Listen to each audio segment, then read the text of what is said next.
Health promotion the vegetarian way.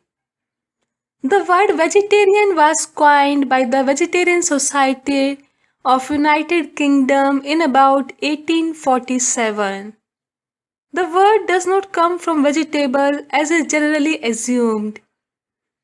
It is a derivation of the Latin word vegetari, which means to enliven. The practice of vegetarianism, however, goes far back in history. Many noted philosophers and religious teachers urged their followers to avoid flesh diet. Brahmanism, Jainism, Zoroastrianism, Buddhism acknowledged the sacredness of life and the need to live without causing suffering.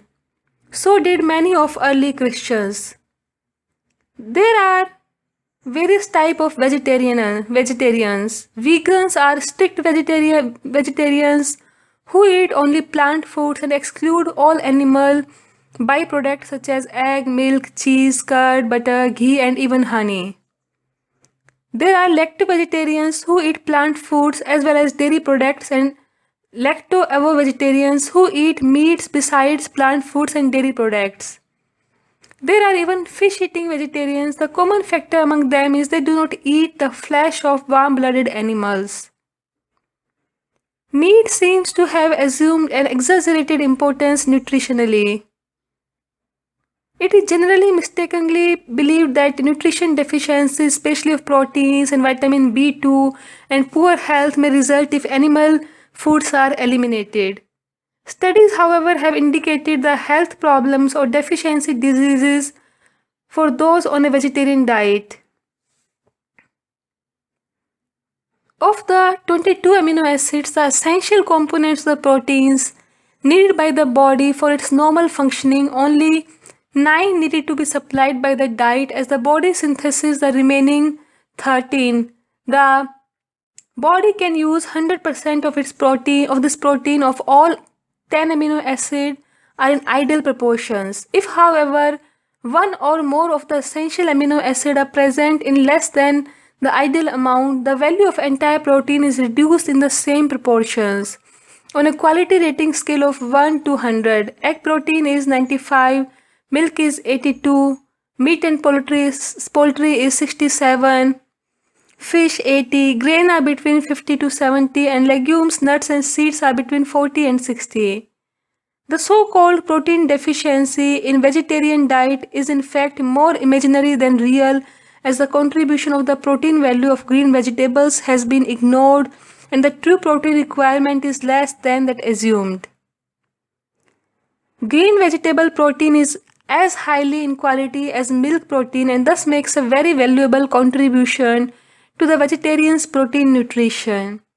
The high quality of the protein balances the lower quality of other vegetarian proteins such as nuts and beans. The recommended daily allowance of 70 value proteins is 44 grams per day for women and 56 for men. Researchers have now discovered the actual protein requirement is much less, being 15 grams per day of 100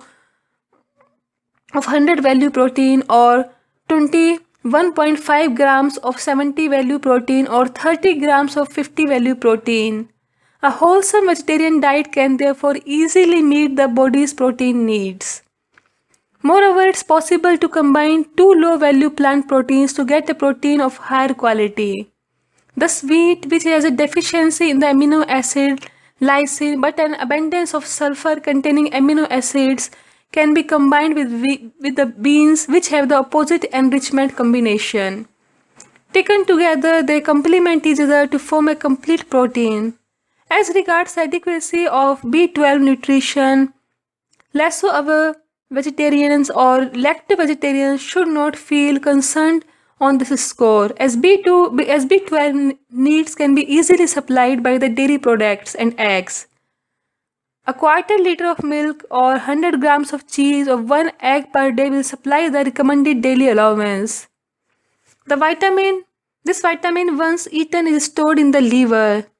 Vegans, however, do not eat this vitamin in their food, yet reliable scientific studies have found no evidence of B12 deficiency diseases. It is therefore presumed that the vitamin can be synthesized in the body.